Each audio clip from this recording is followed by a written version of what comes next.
The Rockets have found their secret weapon, and it will shock you. Heading into the 2025-2026 season, the Rockets are new, reformed, and better than ever coming off a 52-win season, yet there is one guy that stands out amongst the rest as the reason this team is going to succeed. Welcome into Rockets Digest, everybody. I'm Jace Andrews. I appreciate you tuning to the show. Make sure you hit that subscribe button if you're new. It's 100% free, and it's the best way to support the channel. Okay, so the Rockets have had a reformity in this offseason. They struck deals with Fred VanVleet, Jabari Smith, and Steven Adams to retain them, getting Fred VanVleet on a more team-friendly contract at that. And then they were able to trade for Kevin Durant and then sign Dorian Finney-Smith, Clint Capella, and Josh Okogie. But there is one guy that is the secret weapon behind all of this. It's not who you would think. It's the GM. It's Rafael Stone, because the Rockets are spending more wisely than anybody in the NBA. The competition alone is just few and far between when it comes to the abilities and the honestly knowledge of the game that Rafael Stone has brought to the Houston Rockets. We have a whole report where ESPN talks about ranking these guys, and it is very clear. The Rockets are in a league of their own when it comes to making high-value, very good deals. We start with the first report from James Piercy of Space City Scoop, in which he says, quote, ESPN's Kevin Pelton has been grading every free agency decision made around the NBA this summer. The Rockets have been model students. He gave them a B for the Steven Adams signing and 2 A's for Fred VanVleet's new contract and the Dorian Finney-Smith deal, end quote. Now, if you kind of looked back, the B for Steven Adams is fine, specifically because I do think it was a little bit of overpay. $39 million, 3 years. You're talking $33 million for what a backup center is, or sorry, $11 million per year.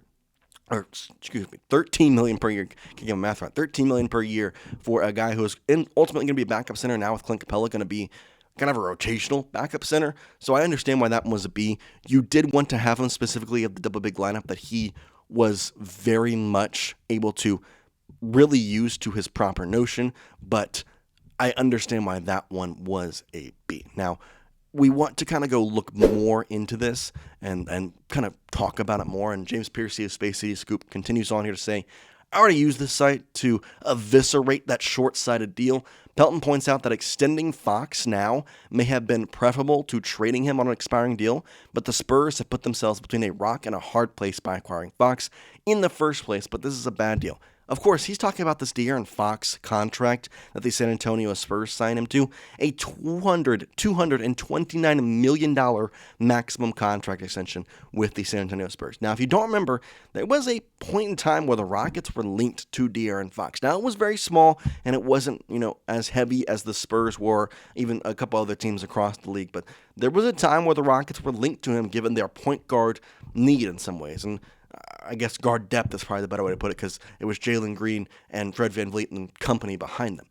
Well, De'Aaron Fox, after the trade, is kind of being talked about as a bad deal, and that the trade was honestly ill-informed from the beginning, which is interesting because of how good people kind of thought that was. Now, kind of going back here, Pelton talked about De'Aaron Fox, actually not that right. Pelton gave the Spurs and De'Aaron Fox for an extension, not extension. He gave it a passing grade. That's all it was. Extensions graded on a pass-fail scale. Read between the lines, and it sounds like Pelton was a little torn on what to give San Antonio. The quote that Pelton said was, San Antonio could see Fox's value decline because of this contract. A 30% max is already rich for Fox, who has only been an all-star once. That's what's kind of set the difference from the Houston Rockets to teams like the San Antonio Spurs or other teams making deals. The way that Rafael Stone has been able to manage money, has been able to work trades in the proper manner, and ultimately create the best team depth-wise, along with the starters-wise, with keeping that money to a perfect amount under the first apron, it is kind of an astonishing factor when you look at it. Now, we go to the grades for the Houston Rockets here. James Piercy of Space City Scoop saying, quote, then there's the Rockets with no bad grades. Adams, B is mediocre, but that's a small-time deal. It won't anchor the Rockets to a low ceiling like the aforementioned contracts could. Instead, the Rockets got VanVleet on an affordable rate. They got Finney-Smith at a low number on a flexible deal. It could lead them to an NBA title before long. And that is exactly what everybody has been saying about Rafael Stone. And that is the point that he makes here at the very end of the article. the Rockets are in a prime position for multiple title runs. The name of the NBA game has always been surplus value, getting more from the players that you're paying to provide vital to a team's title odds. It allows you to use more of your cap elsewhere. And that's where I want to kind of chime in and talk about cap, because we know that Kevin Durant has mentioned in his new extension that honestly could happen at any moment now, to be kind of putting it out there. He could sign an extension. He has already said, I want that extension to maybe not be as much as it could be, not be the max, so that we can provide more value to the other parts of this team. And one part of this team that next season is going to be very, I'm going to say valuable, is Amen Thompson. It has been very much reported and talked about that Amen Thompson is in line for that rookie extension next year.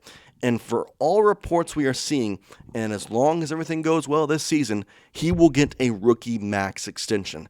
And for that reason, you're talking about adding a rookie max, the potential of trying to extend Tari Eason and still trying to make this team better. Obviously, Josh Okogie is on the one-year deal, so he'll be gone. We don't know what exactly or how much he is going to be a profit to this team.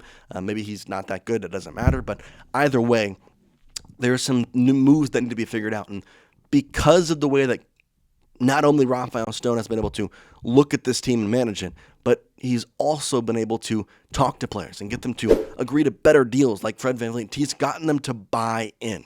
James Pierce of Space City Scoops kind of follows up with what I just said, saying, quote, that should help them get a leg up on the competition. Amen Thompson is likely to earn a rookie max, and that will complicate matters. At least the Rockets will be in the best possible position to pay him without compromising the rest of their roster, end quote. And that's exactly what this whole video is about. Rafael Stone, with the moves and decisions he has made, and the ability to honestly get people to buy in. Fred VanVleet was a guy who came in to start this rebuild. He got him to buy in. Dillon Brooks, although he's in Phoenix, he got him to buy in. That is the way that Rafael Stone has managed this team from day in to day out. He comes out here and is able to put together a team as the most valuable with the least amount of money, and being able to make sure that he looks 15 steps ahead of us, because there's been times where I've come on this show and I'm not going to say criticize Rafael Stone, but been questionable at some of the moves he has been made.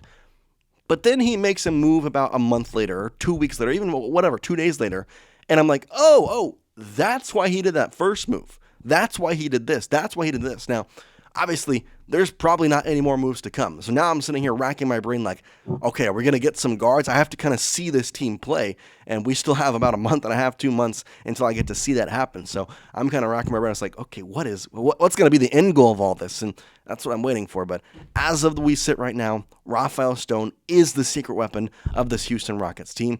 And I truly think that Kevin Durant taking the less money, allowing for Amen Thompson to get the rookie max, having Fred VanVleet on a more team-friendly deal, having this entire team as a whole bought in is the reason the Rockets will have success, is the reason the Rockets are title contenders, and is the reason that the Rockets will win the Western Conference within the next 3 years. Will it be this year? I'm not going to guarantee that, because it is a loaded West. But they have built themselves and set themselves up for a dynasty-type level run. That's what Rafael Stone has done for your franchise. We appreciate you watching here on Rockets Digest. Once again, if you're watching here at the end of the video, hit that subscribe button. I know it's the dog days of summer. I know we're kind of in a weird lull point, but the NBA schedule is about to come out. A Kevin Durant extension could happen at some point here. There's a lot of talk kind of going around the Rockets organization of what's next, and I promise you, you do not want to miss it. So if you're new, hit that subscribe button. It's 100% free, and we'll keep you covered on the latest here on Rockets Digest. Peace out, guys.